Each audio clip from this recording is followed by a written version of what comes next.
Saudara, terima kasih Anda masih menyaksikan Aceh hari ini. Dan informasi selanjutnya terkait dengan ketiadaan petugas yang membuat warga Pulau Aceh harus mengarungi laut sekitar 2 jam untuk mengurus administrasi pernikahan mereka. Meski dibangun, namun KUA Pulau terpencil ini kini rusak parah. Beginilah kondisi kantor urusan agama Pulau Aceh di Gampong Lampuyang, Kabupaten Aceh Besar. Kerusakan parah terlihat hampir terjadi di seluruh bangunan yang berdiri di tanah hibah warga ini.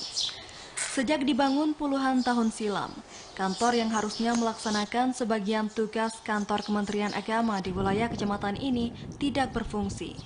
Akibatnya untuk mengurus administrasi pernikahan, warga terpaksa mengarungi laut sekitar 2 jam menuju Banda Aceh karena ketiadaan petugas di pulau terpencil ini.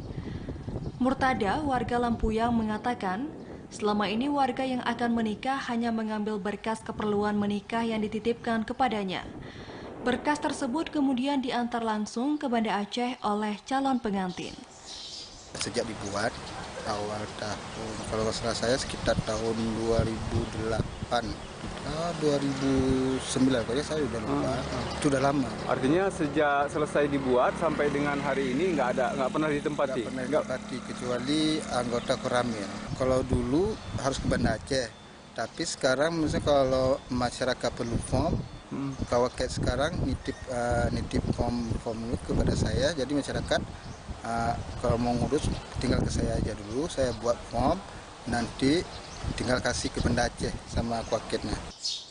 Kementerian Agama diharap memperbaiki kerusakan gedung dan menempatkan pegawainya di pulau terpencil ini.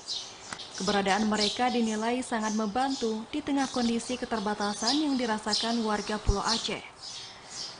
Sebanyak 5% dari total 1.319 kepala keluarga yang tersebar di 17 kampung di Pulau Aceh diklaim tidak memiliki buku nikah.